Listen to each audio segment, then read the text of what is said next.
வடமாகாணத்தில் இன்று அரச வைத்தியசாலைகளில் தாதிய உத்தியோகத்தர்களால் ஒரு 24 மணி நேர பணி புறக்கணிப்பு அறிவிக்கப்பட்டிருக்கின்றது. இந்த விடயம் சம்பந்தமாக பொதுமக்களுக்கு வடமாகாண சுகாதார திணைக்களத்தின் நிலைப்பாட்டை தெளிவுபடுத்துமாறு வடமாகாண சுகாதார சேவைகள் பணிப்பாளர் என்னை பணித்திருக்கின்றார். அவர் தற்போது கொழும்பிலே பணி நிமித்தம் சென்றிருப்பதனால் அவரது சார்பாக இந்த ஊடக அறிக்கையை அவரது வேண்டுகோளின் பேரில் நான் இங்கே விடுக்கின்றேன். வடமாகாணத்திலே இருக்கின்ற 55 பிரதேச வைத்தியசாலைகளில் மொத்த பணியாளர்களின் எண்ணிக்கை 20க்கு உட்பட்டதாகவே இருக்கின்றது.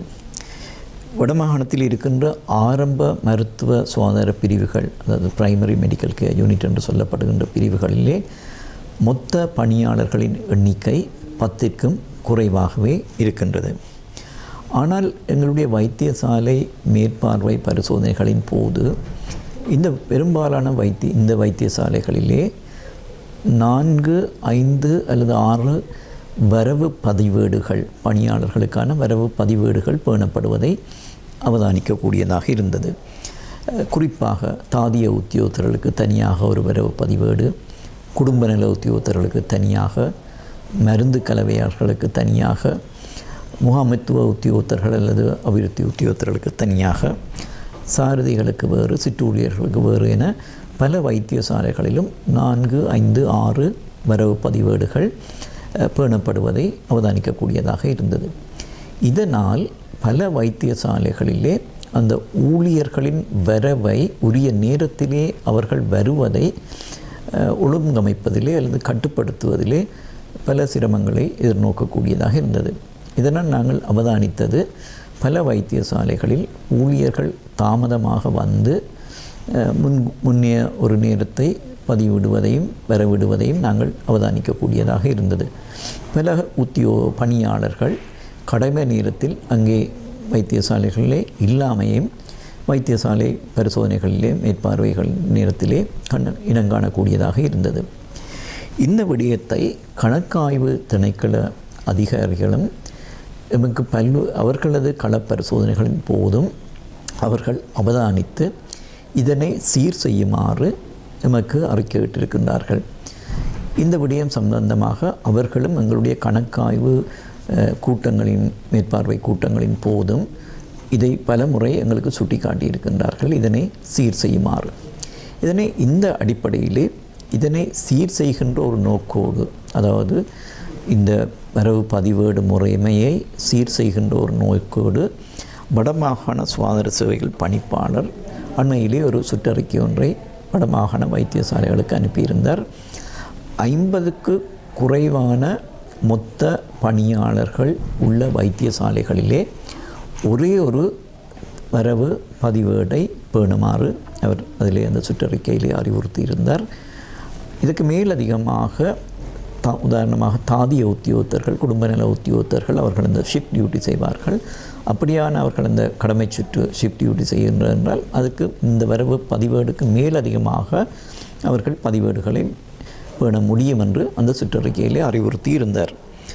ஆனால் சில தொழிற்சங்கங்கள் இந்த சுற்றறிக்கையை தாங்கள் பின்பற்ற முடியாது என்று தங்களுடைய எதிர்ப்பை வெளிப்படுத்தியிருந்தார்கள். இந்த விடயம் சம்பந்தமாக பல மட்டங்களிலும் கலந்துரையாடல்கள் இடம்பெற்றிருந்தன.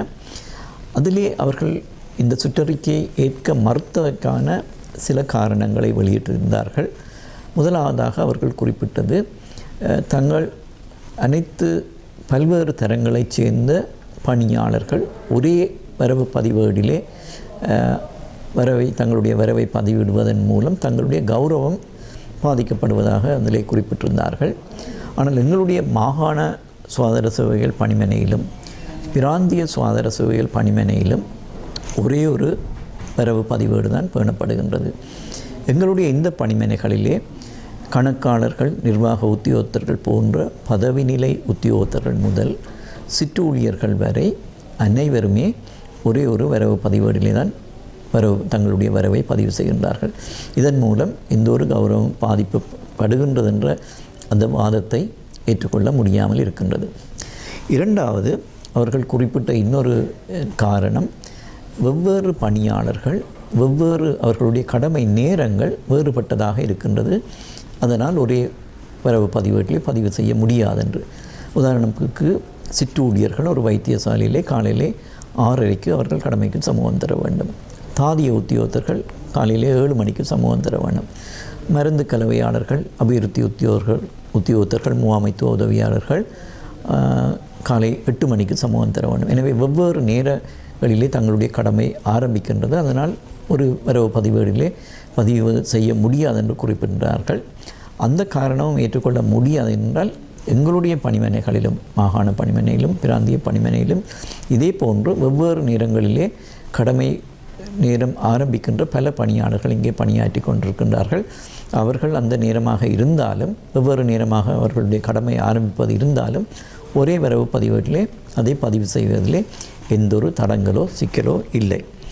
மேலும் சில இன்னொன்றை, குறிப்பாக தாதிய உத்தியோகத்தர்கள், குடும்ப நல உத்தியோகத்தர்கள் குறிப்பிட்டிருந்தார்கள். தங்களுடைய கடமை சுற்று ஷிஃப்ட் டியூட்டி செய்வதற்கு தங்களுக்கு அதிலே ஒரே வரவு பதிவேட்டிலே பதிவு செய்வது கடினமாக இருக்கும் என்று. ஆனால் இந்த மாகாண பணிப்பாளர் தன்னுடைய சுற்றறிக்கையிலே அவர்கள் இந்த ஷிஃப்ட் டியூட்டி செய்வதற்கு தனியாக வேறு ஒரு பதிவேட்டை பேண முடியும் என்றும் அதிலே குறிப்பிட்டிருக்கின்றார்.